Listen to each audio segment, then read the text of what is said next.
My name is Kevin Shuker, and I guess I'll start by telling you a little bit about myself. I'm a licensed physical therapist here in New York City, and I've been a physical therapist for 25 years. I'm a rehabilitation specialist.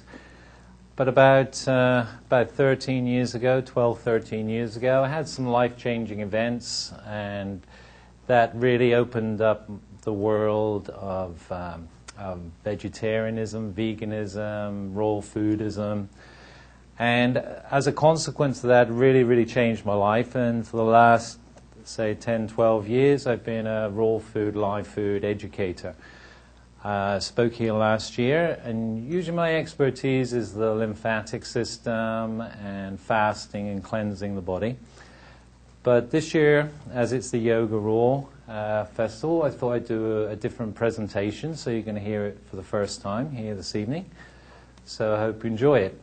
And it's really, I tried to put together something here that's going to really enable you, if you're not a vegan or a vegetarian already. I'm going to give you a lot of information that's going to help you make that decision to move in that direction. And if you are a vegetarian or vegan already, I'm going to give you lots of information so that if anybody comes to you, and they've all got those questions, they've all got those, where'd you get your B12, where'd you get your protein, why are you a vegetarian, why are you a vegan, I'm going to give you all the information, or as much as I can in the next 45 minutes, to enable you to have a conversation with them so you can feel strong about your position and perhaps help them move in that direction as well. So we're going to primarily be talking about why be a live vegan raw foodist. What's the point? What are the benefits of this type of diet?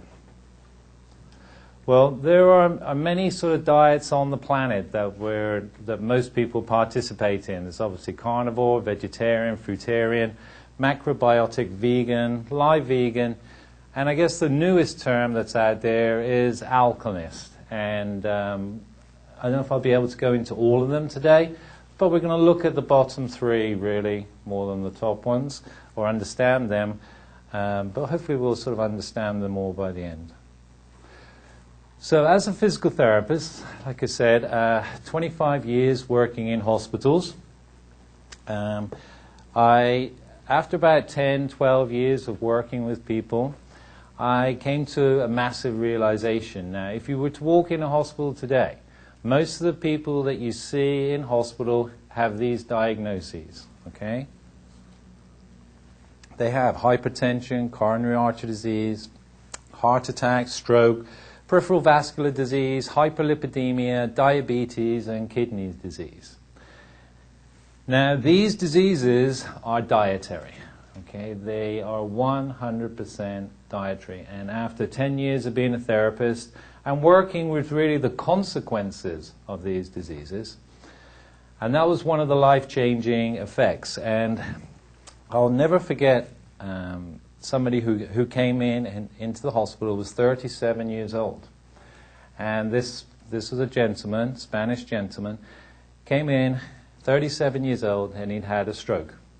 And my job was to go bedside with him and assess him, see if he needs any physical therapy. So as I knew a little bit about food, I did my best to have a conversation with him. I told him, look, the reason you've had this stroke is a result of your diet. Well, he told me he's Spanish, he likes his Spanish food, he likes the food that he eats, and he's not going to give up his food. And that's the usual reaction I get. Now, in hospitals, I'm not supposed to tell people about food. That's the job of the nutritionist. But as I know this information, and I'm a fellow human being, I'm going to pass it on to anybody I see. So he decided not to take my advice and not to look into it. About 3 months later, he came back in. He'd had a second stroke. Now this time, it was much more severe. The first one was very light. He could still speak. He could walk without using an ambulatory aid. But the second time he came in, he had the characteristic paralysis or unable to move one side of his body. And he had the drooping of the lip and dribbling, and he couldn't speak very well. He was in therapy for about 6 weeks, and eventually he went home walking with a cane. This man, again, was 37 years old. He's married, has 2 kids, one who's 9 and one who's 7. Before they went home, I sat them both down, the husband and the wife. And I told them, please, you have to look into your diet. The reason you got this stroke is because of what you're eating. And it's primarily because you're eating animals. Again, they told me they can't do it. They're Spanish. Certain foods, they're going to eat them. That's what they eat. They eat their pork, their chorito, I don't know the names. I'm sorry, I apologize. Sausalito, is that a town somewhere in Toledo? I don't know, wherever that is. So I spoke to both of them. They both told me they could not make this change. I let them go. They walked out. 2 months later, that gentleman returned again. This time he'd had his 3rd stroke. He was in a coma. And 2 weeks later, he died. Now that was really a big shake-up for me. That was a 37-year-old person. In hospitals these days, if you're not aware of it, there is an epidemic of these diseases going on. And most of the medical system is taking care of these diseases. And they are devastating America. They're devastating the world, but they're really it's a big problem here in this country. And they can all be avoided. All of them. Now, if we look at them in a little bit more detail, how much of a problem is this in this country? Well, coronary artery disease by atherosclerosis, that's the plaque that builds up on the inside of the artery. Okay?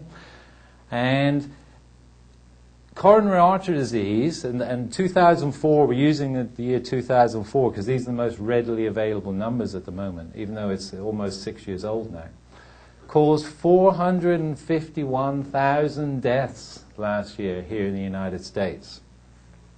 16 million people have a history of heart attack and angina. 1.2 million Americans will have a new or a recurrent heart attack this year. Now these are huge, huge number. 300,000 people who die of coronary heart attack as in the emergency room before they even get into hospital. Now these are people. These could be your family. These could be your loved ones. Could be people that you know. It is people you know. But if you're not in the medical profession, you don't see these people unless it's somebody close to your family or somebody really close to you. You're not really aware of the numbers that we're talking about here. Now, this is 6 years ago. These numbers are much higher now. The situation is much worse now. The estimates for the year 2005, this is what they were predicting. Look down here, 5,800,000 strokes. That's huge, huge. High blood pressure. How many people in America have high blood pressure? 73 million people. Now, there's 300 million people in this country. If you take out the kids, and you're talking perhaps a third of the population has high blood pressure. High blood pressure known as the silent killer. Right. Coronary artery disease, heart attack, 8 million people. Huge, huge numbers. In 2004, again, 36% of all deaths, that's 1 in every 3 deaths, is a result of coronary artery disease. If we compare it to the other diseases that we all fear, such as cancer, we're looking at a very small number of cancer in comparison, almost half of it. Accidents, very, very low. And everyone's afraid of HIV and AIDS, but look at the low number there in comparison to coronary artery disease. Look how much promotion, education we put out there into AIDS and HIV prevention, and yet it's a very, very small number compared to coronary artery disease. Over 148,000 Americans killed by coronary vascular disease were under the age of 65. Now the amazing thing is the American Dietetic Association for many years has been promoting a vegetarian diet. But have we heard of this? Have anybody heard of this? Anybody promoting a vegetarian diet out there? Absolutely not. Absolutely not. And they actually said that a vegetarian and vegan diet are appropriate for individuals at every stage of the lifestyle, including pregnancy, lactation, infancy, childhood, and adolescence. They see no problem with vegan or vegetarian diet. The new report, let me come back here, showed how vegetarian diets can prevent and treat common conditions including cancer, heart disease, hypertension, obesity, and type 2 diabetes. Amazing. How come this is not on in every newspaper, on every news broadcast? And I also pointed out that the vegetarian diet can meet the recommendations for protein. Protein, what's the most common question all vegetarians, vegans, raw foodists get? Where do you get your protein?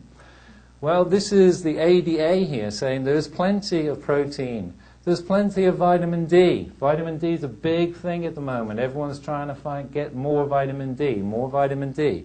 B12, where's your B12? The American Dietetics Association says there's plenty of B12 for a vegetarian and vegan diet. They also estimate that the number of vegetarians in the United States will increase. Well, this I have to believe. I have to believe. There's a wave of illness coming over this country. It's more like a tsunami. And very soon, we're going to see people in their 20s. We've already seen young people in high school, athletes, get heart attacks. It's not going to be very long until we start seeing teenagers having heart attack and stroke. We're almost there. We're almost there. We're getting people in their 30s, definitely. Occasionally people in their 20s. It's just a matter of time. And you look at the obesity in the diet of our children in this country, it's not going to be long. And when this happens, not only is it going to be daunting and frightening for the individuals, but it's going to be overwhelming for the medical system that has to take care of those people. I say to a lot of people these days, in the next 20 years, do not get ill. Do not get ill. The system that you believe is out there to support you will not be there. It's going to be overwhelmed. The baby boomers, they're all just beginning to get ill and break down. This is the most ill, diseased group that's ever walked on this planet. And they're all coming together in a massive wave. On top of that, we've got childhood obesity, which is another tsunami coming through, a second wave that's going to come through in the medical system. And as I know, as I'm an active part of that system is at breaking point at this moment in time. The only way you can ensure that you can get through the next 20 years, 30 years safely is to not get ill. And the only way to do that is prevention, and the only true prevention is change of diet to a vegan and vegetarian diet. At the moment, all I seem to hear in the mainstream media from the government or educators generally is to do more exercise. To do more exercise. Doesn't matter what you eat, just do more exercise. But we've learned that Jim Fox and Alberto Salazar, two marathon runners, both died of heart attack. Now, how can a marathon runner who's training running 10, 20 miles talk about doing exercise? How can they possibly die of a heart attack? Well, when we looked at their diet afterwards, they were eating the most atrocious diet, lots of animal products in their diet. But because they ran so much, because they were so active, they felt that they could eat whatever they wanted, and their exercise was going to save them. Now, unfortunately, we know that that is absolutely not true. This was just recently published in the newspaper. I'm always cutting out little newspaper cuttings. That the 7% of first-time stroke patients are now younger than 45. Okay. Now, this used to be something, when I started off as a physical therapist, you only saw people who were 60s and 70s. Excuse me. But now we're seeing it here as being reported. This is being reported under 45. In reality, it's even getting lower than that. Even more frightening data is that 1 in 4 people who have a stroke will likely die within the first year from a cause or suffer a second stroke within that year. So not only are people having first strokes, but when they're having those strokes, this to me is an indication that there is no education for these people. There is nobody out there giving them any advice. They're not doing anything different in their life than they were before. And as a result, they're either getting a second stroke, which is much worse, very debilitating. And if you've ever seen anybody with a stroke, it's one of the worst things that can happen to somebody. One side of your body is paralyzed. It used to be called, the reason it's called stroke, because they called it, the person was stroked by the hand of God. And that's how it was named a stroke. But what it really means is that a person cannot talk. That person perhaps may be able to understand what you're saying, but they can't communicate back. It means you're pooping in diapers for the rest of your life. You have to have somebody else wash you, bathe you, wipe your ass when you go to the bathroom. This is not nice stuff. This is very, very, it's terrible for people, and it's terrible for them to live with it. So the whole problem really comes down to the eating of animals. And I'm going to go through this in a little bit more detail now, and we're going to explain it from an anatomical point of view. We're going to look at it from an environmental point of view, and if we've got enough time, we're going to look at it from a spiritual perspective. We have to move away from an animal-based diet to a plant-based diet. Now, even Dr. Oz is saying this. If anybody watches Dr. Oz recently or watches him a lot, Dr. Oz is now beginning to promote the vegetarian and vegan diet, which is absolutely fantastic to hear, and I think he's the only one out there who's really doing it. But really, it's all our own individual responsibilities. When I first became a vegan vegetarian, I tell everybody, you don't just give up meat when you become a vegan, you give up most of your friends and family as well. They don't understand, they don't want to change their mind, and they stop inviting you to anywhere. I had a relationship girlfriend of mine who screamed at me once that she'd lost all her friends because of me, because nobody wanted to invite us to any of their functions anymore. But you have to do it. Not only do you have to do it for yourself, but you have to do the best you can to convince your loved ones around you to join you as well. Environmentally, let's start looking environmentally. If we were to eat less meat, we could save the planet. How is that possible? What do I mean by that? Well, there was a movie that came out last year. It's called Meet the Truth. It was produced by Marianne Thieme. She's a member of Parliament from the Netherlands. She was here in New York last year, and my TV company, QUEST.TV, we interviewed her. She was at the Vegetarian Pride Parade, and she released this DVD. It's called Meet the Truth. And in this movie, it really describes the real problem with the meat business, and that is methane. Has everyone saw An Inconvenient Truth? Right? Has everyone seen An Inconvenient Truth? Great. So a lot of people are aware of the carbon monoxide problem. But what really is a much, much bigger problem than carbon monoxide is methane. And the methane issue was left out of An Inconvenient Truth. It's what I amusingly like to term it was the inconvenient truth they conveniently left out of An Inconvenient Truth. And that is that the animal husbandry business produces more damaging effect on the environment than any other aspect of our lives. These are a little few statistics that came out of that movie. If every American gave up meat 1 day a week, this would have the same positive effect on reducing greenhouse gases as saving 90 million plane tickets from New York to Los Angeles. That's if we just gave up eating meat 1 day of the week. If every American gave up meat for 2 days of the week, this would have the effect of replacing all household appliances like fridge, freezers, microwave ovens, dishes, the whole things, by more efficient ones. It's huge, huge. If they gave up eating meat for 3 days a week, would save 300 megatons of greenhouse gas emissions. Huge.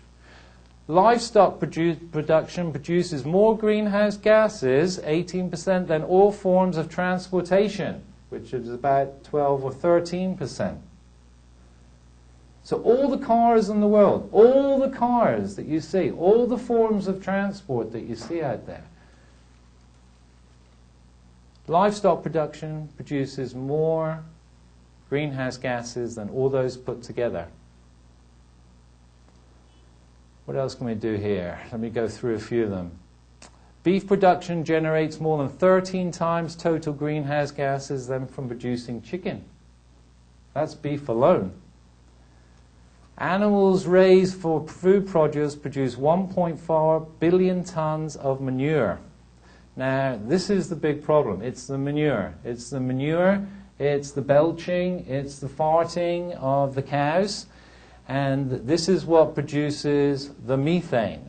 And methane is the substance that is most damaging to our environment. And how about this one at the end here? The impact of livestock on global warming is increasing. Annual global meat production is projected to more than double by the year 2050. So not only is it a problem now, but it's going to be double the problem in 40 years. Now, most of us in this room are going to be alive in 40 years, hopefully. So this is a problem we are going to have to face. It's not going to go away. It's going to be there for us. Just some other little interesting ones here. Switching to no meat and no dairy product is the equivalent of cutting out 8,000 miles driven in a car that gets 25 miles to the gallon. It's good mathematician work, this one. But begin to see how much effect the eating of animals actually is. Now, the annual meat consumption has doubled in the last 20 years. The average person 20 years ago used to eat 31 pounds of meat a year. Now they're eating 62 pounds of meat a year. Okay? And this is expected to even as well. This is expected to double by the year 2050. It's outrageous, it's incredible, and it's unsustainable. It just cannot happen. It is estimated that a single cow can belch out anywhere from 25 to 130 gallons of methane a day. All right? Huge amounts of methane, and methane is the main problem. What is methane? Methane is a gas, and it's emitted from the cows through belching. It's like they're ruminators. All ruminators emit methane in the process of digestion. So every time they're chewing, or they're belching, or they're defecating, a lot of methane is being produced and put into the environment. But it's not just methane as well. Methane is very, very damaging. But also, there is nitrous oxide. Now, when they have these massive livestock manure lagoons, they call them. When I think of a lagoon, I always think of palm trees and beautiful clear water and perhaps sitting there enjoying it. But they have lagoons of manure. And the lagoons of manure give off nitrous oxide. And nitrous oxide is 296 times more damaging than methane. In fact, a lot of what they're thinking of doing now is they're taking these manure lagoons and they're burning the methane to give off CO2, to turn it into CO2, because CO2 is less damaging to the environment than methane. So they're taking the methane and burning it into CO2, that thing, that the carbon footprint, everything you hear about, because it's less damaging than the methane and the nitrous oxide itself. So if you can imagine lagoons of manure, mountains of manure that are being created in this country in order to feed a desire to consume this flesh. So what does it mean when we're talking about being a carnivore? What are carnivores creating for themselves? Well, if we look at the carnivore diet, they need to take all these things. They need to take enzyme supplements. Why? Because enzymes are destroyed when they have to cook the meat.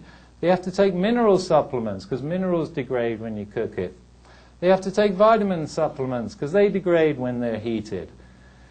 They're full of artery-clogging fats, which cause coronary artery disease, stroke, peripheral vascular disease, and cellular impermeability, so that the cells become so impermeable to fluid that nothing can get into the cell, the nutrition can't get into the cell, and the cell's waste products can't get out of the cell. People are eating too much protein. The average American is eating 2, 3, perhaps 7, even up to 10 times more protein. Everybody's protein oriented. The biggest question I always get is, where'd you get the protein? There's plenty of protein. There's plenty of protein in a vegan and vegetarian diet. But in a meat-eating diet, there's excessive protein. That gives you kidney disease. People are on dialysis. Does everyone know what dialysis is? When a person's kidneys begin to break down, they go onto a machine. That machine cleans the blood and puts it back in their body. Well, the first thing we do in the hospital if somebody is on dialysis and has renal problems is we put them on a low-protein diet. Because protein, too much protein, puts stress on the kidneys. Also, too much protein is one of the causes of diabetes, type 2 diabetes. Now, type 2 diabetes is interesting because when I started in PT school 25 years ago, it was called adult onset diabetes. There was type 1 diabetes and adult onset diabetes. But after about 7 or 8 years, maybe 10 years, they changed the name to type 2 diabetes because other people other than adults were getting these diseases. Now, a lot of people think it's genetic. Right? I hear a lot of people tell me, oh, it's genetic, that they have a genetic predisposition. They have diabetes that runs in their family. They have coronary artery disease that runs in their family. These diseases are not genetic. There may be a mild genetic predisposition, if you will, but these diseases are dietary. And because most families eat the same foods, they generally get the same diseases. Now, one of the best examples we know of this is the Japanese. When in Japan, the Japanese get a lot of stomach cancer as a result of their dietary habits. But immigrants who came from Japan and now live here in the United States, they don't have stomach cancer problems. They have colon cancer problems. So as the diet changes, so does the disease that is associated with it. So with excess protein, we get renal problems. For people who eat a lot of meat, they have to do regular cleansing because our intestinal length is too long for that meat to pass all the way through it, and it stagnates in our system, it rots away, it starts putrefying. If you can imagine, anything that's in your system, inside your system, it's 98.4 degrees. It's 100% humidity. And you're taking something, a piece of flesh, or any type of food really, that's partially digested, and you're putting it in an environment of 98.4 degrees, 100% humidity. Well, imagine if you took that on a summer's day here in New York City, and you just left it out on your counter for a couple of hours. What would happen to that substance? It would begin to putrefy. Well, that's exactly what's going on inside people's bodies. We just weren't designed to eat meat. It's full of growth hormones. We have a big problem with early puberty. We have people as young as, I hear, 3 and 4 years old now actually reaching puberty at that age. And we've got people, young girls getting pregnant at 9 and 10. In England, they have a big problem with young girls getting pregnant now very, very young. So the hormones that are in these products are also beginning to affect us. And the last one is prion disease. We don't hear much about that these days, BSE, But when we ingest these prions, they can actually also affect our brains also. So we just want to keep away from them. We want to move away from them. So we're really looking at and comparing the meat versus a vegetarian-based diet. Now, a lot of people, when they first start thinking about moving towards vegetarian, they might do some comparative anatomy, and that's kind of where I started. So here and I've got a chart for you to come through, but we begin to look at certain things like intestinal tract length, and we see that carnivorous animals have about 3 to 6 times their body length, but we have 10 to 12. We're more like herbivores. And they studied different things like stomach acidity, saliva, shape of the intestines, fiber, cholesterol, claws and teeth. There's a lot of different things that you can do as far as comparative anatomy is concerned. So I put them all in a little table for you so you can sort of see them much more easily. So I got 18, I thought maybe 19 now, I added one last night. Identified 19 different aspects comparing a carnivore, an herbivore, and an omnivore. And we're going to look at them and see how they pair up. So first we look at facial muscles, and I'm not going to go through them all, but you can generally see as I move on, the facial muscles in an herbivore, they're well developed, in a human they're well developed, but in the carnivore and the omnivore they're reduced. All right, so I'm going to go through these quickly. And wherever they're similar, I'm going to shade them green. So the next one, we have jaw type, all right? And we look at the herbivore and the human. They both have an expanded angle, but in a carnivore, that angle is not expanded. Jawline location. Again, we see that when we compare herbivore and human, they are similar. Jawline motion. We look at that one. Again, the herbivore and the human are the similar. The omnivore and the carnivore are not. Major jaw muscles. Again, we find that the herbivore and the carnivore, can we sort of get the message here as I go through these? You can sort of read them down yourself. Teeth and incisors. I mean, we're always told, we're meat eaters. Because we have these 2 teeth right here that are so-called incisors. Well, I'll tell you what, if we're meat eaters, if we're really meat eaters, go out and kill yourself a cow with your incisors. I'd love to see anybody. What are you going to jump on the back of it and stick your teeth into it? These teeth are not, they're not incisors. They're really meant to bite into things like pieces of fruit and things to be able to slice through it, to be able to eat it. Teeth in our canines, there we go, you see? Little green is not, because they're not exactly the same, but they're pretty close together. And when we look at our teeth, our molars as well, we are designed to grind up our food, to turn it into a juice almost in our mouths. When we look at carnivores, they kind of like chop into something that's fleshy, and they just chomp into it and they swallow it. There's not much chewing for a carnivore.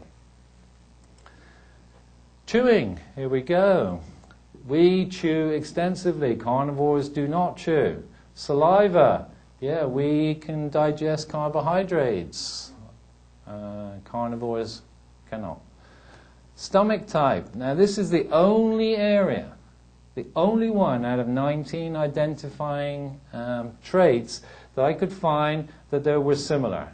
And they're all similar, all of them.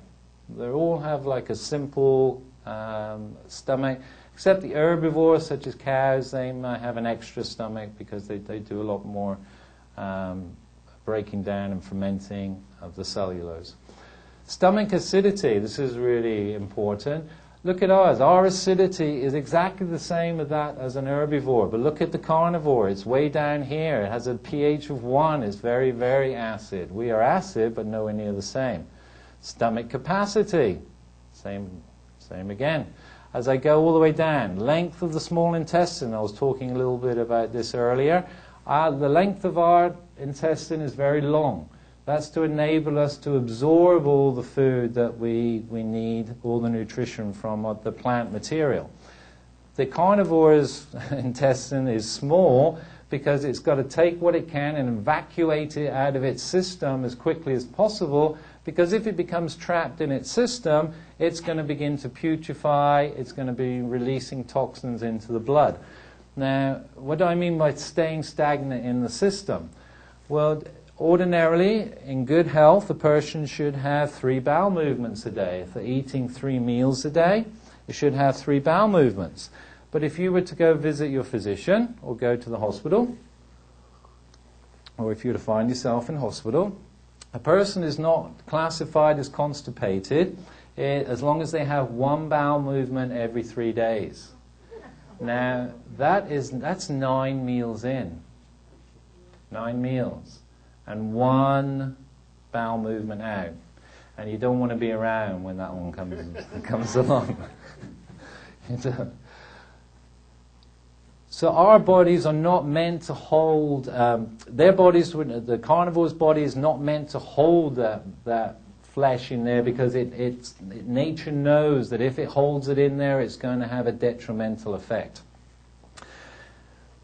So imagine people you see with big bellies like this, who've got stagnated waste inside them. And also in the medical profession, if a person is taking laxatives, they're not classified as constipated. I've only got 7 minutes left? Oh my goodness. All right, so I'm going to go through this quickly. So as we go through them, you can see that each one of these, all the way down the list, and I've put them all in one big list here, you'll see that we are very clearly in alignment with herbivores, not in alignment with carnivores. Now, there are lots of different definition of vegetarians. We have lacto-vegetarians who eat dairy products. We have the seafood lover vegetarian who eats a little shrimp or something every now and again. We have the ovo-vegetarian, will eat eggs and egg products. And we have the occasional piece of chicken at holidays vegetarian who just gotta have that little bit of something a couple of times a year. But what we're really talking about here is vegan. Vegan is the best diet for humans, and that means no dairy, no red meat, no chicken, no fish, no eggs, nothing from an animal. When we look at the difference between a vegan raw foodist, which is a small group of people at this moment in time, we have vegan cooked, which is a little bit larger group, and then we have the lacto-sevo egg vegetarians, which is the largest group.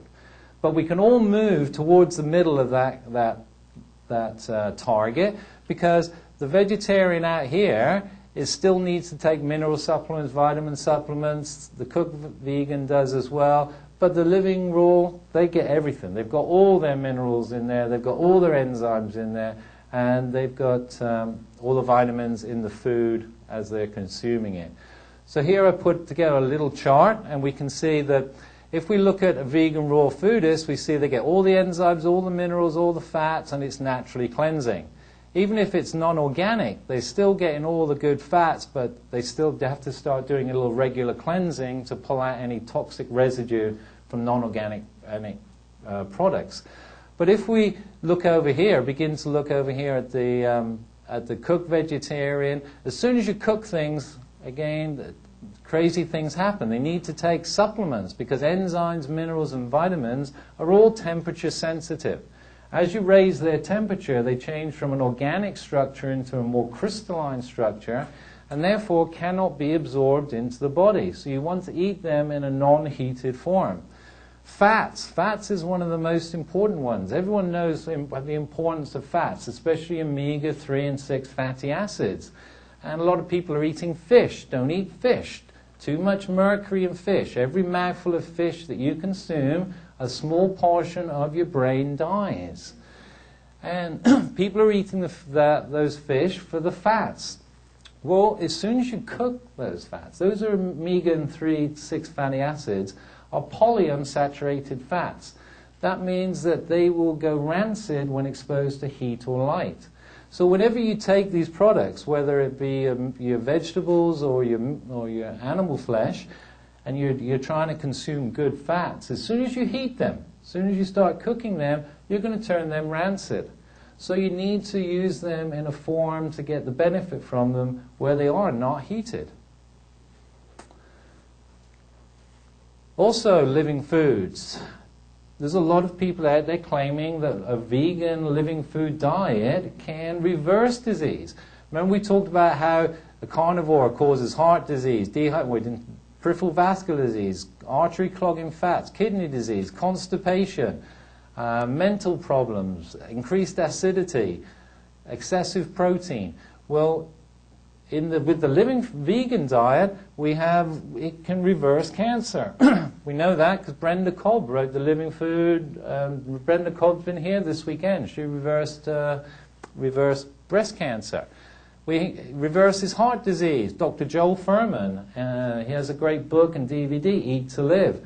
And there he talks about how that can reverse heart disease. Matthew Grace wrote a book called A Way Out. He had MS, and he was in a wheelchair, could not walk. And he reversed his diet and reversed his MS. We have fats that increase cell membrane permeability. A great book, Fats That Heal, Fats That Kill by Udo Erasmus, explains how these fats, if they are heated, they are rancid. The types of fats we need, not just for our own functioning, but to ensure our neurological system works well. All our neurons are covered in what's called a myelin sheath. That myelin sheath is like the insulator on an electric cable that we see here. That myelin is made up of fats. We need to keep those myelin sheaths healthy, otherwise the electrical impulse cannot pass down the nerve in the way we're expecting it to. Then we talk about how can you build muscles. Well, Steve Arlen, he wrote a book called Raw Power. He's a bodybuilder and he's a raw foodist, and he's got big muscles from eating raw food. So we can build raw food. And it can reverse diabetes. Gabriel Cousins, MD, wrote a great book, There Is a Cure for Diabetes. Personally, I feel he should be given the Nobel Prize for Medicine, because his book reverses type 2 diabetes in 21 days. Incredible. But they're more likely to take away his MD license than they are giving him a Nobel Prize for Medicine. But that doesn't mean we can't do it. Doesn't mean any of us here can't do it. Or if you have friends, you can buy them that book and give that to them, and they can start doing it themselves. Yes, keep going. Yes, you had a question? I just wanted to say Gabriel Cousins actually is reversing type 1, 35%. And he's type 1 as well. Yeah, absolutely. Type 1 as well, which is unknown. There is nothing you can do for type 1. That also other raw food people are reversing type 1. They are, yeah. All right, I'm running out of time. So, I'm out of time. So, I just want to reinforce the link between food and disease. Now, if you've never thought about it that way before, start looking in the newspaper. This information is actually out there for you. It's out there 3 or 4 times in the week. But if you're not aware of it, if you don't see those little pieces in the paper, you kind of skip over it and you miss it. Start looking moving towards more of a vegan diet, increasing the amount of vegetables, fruits that you have in your diet. You can start slow and gradually increase a little bit more. And now I'm out of time, but does anybody have any questions? Because what have I got left on here? Okay. Yes, the lady there in the pink. If dairy is not good for you, a lot of people eat now beige. It's a non-fat Greek yogurt. Is that good? Is that considered dairy though? I would say no dairy is the best way to go. Dairy has quite a few problems. On our website, QUEST.TV, last year we made a movie. It's called Dairy, Quite Contrary. And originally it was called Got Milk, Got Ill. We were going to release it out at the Vibrant Living Expo in California last August. We had T-shirts printed up. In fact, Eric's got a shirt on there. Eric, stand up there. See, you can see the original name of it. And a week before we were going to release it, the Dairy Board got in contact with us and told us, if you release this movie under that name, we are going to sue you, we're going to take you to court. So within a week, we had to change the website, the titles to the movie, and it's now called Dairy, Quite Contrary. And you can see that movie up on QUEST.TV. We show it for free. We let it play. Dairy is one of the most destructive things that you can possibly put in your body. The amount of mucus that it creates, the allergenic effect of it. It's best to move away from all dairy products, from all animals. Now, goat's milk is a little bit better than cow's milk, but just learn how to make a nut milk and just replace everything that's a dairy product with a nut milk product. Salmon milk or hemp milk? They're both excellent. They're both good. They're both excellent. Yeah. I have to see if someone's coming in. Yeah, nobody's after me, I think. I'll keep going until they throw me out. They're both excellent. Hemp is a little bit better than almonds. Is hemp better? Yeah, it has the perfect ratio of 3 to 6 omega fatty acids that's perfect for humans. So the hemp is the ideal, but they're all great. They're all great. Thank you. Yes, Victoria. Well, first I want to thank you for a fabulous presentation, and you weren't trying to sell anything. I've got nothing to sell. Could you just talk a little bit about the alkaline thing that you were going to talk about? Well, this can be related to this as well. If we look at this one here, why be a raw foodist? Well, first of all, there is no cholesterol. People want to lower their cholesterol, become a vegan. That's where the cholesterol is coming from. Your body naturally produces a certain amount of cholesterol, about 500 milligrams a day. And people have high cholesterol. Do you know what those drugs work? Do you know how they work? They work by stopping the body's natural production of cholesterol. Now, so that only ingested cholesterol is measured. Now, cholesterol is very, very important because it acts like a Band-Aid inside of the body. If you get a little damage inside, it comes along, it's like slapping a Band-Aid on it to allow it to heal underneath. There's all the good fats, there's all the good sugars, it's high in minerals. And this is the big thing here, alkalizing. Oh, okay, I'll finish on this then. Alkalization, even if we're raw foodists, we're vegan, we're vegetarian, whatever we are, really the term you want to start thinking about is one of alkalizing, an alkalinist, if you will. In that all disease in the body is created from an acidic environment. Now, most people are aware of cancer. Cancer grows in an acidic, anaerobic environment. Okay? But that's really a case of all disease. I've spent, 25 years in a hospital, and I've, in 25 years, never ever once seen a vegan in a hospital bed. Not once. Now, they often kind of like joke with me in the hospitals that they know me. I do consultancy work. They'll call me up, Kevin, they'll be like, we got a vegan in room 203. They'll be like, see, there was a vegan in 203.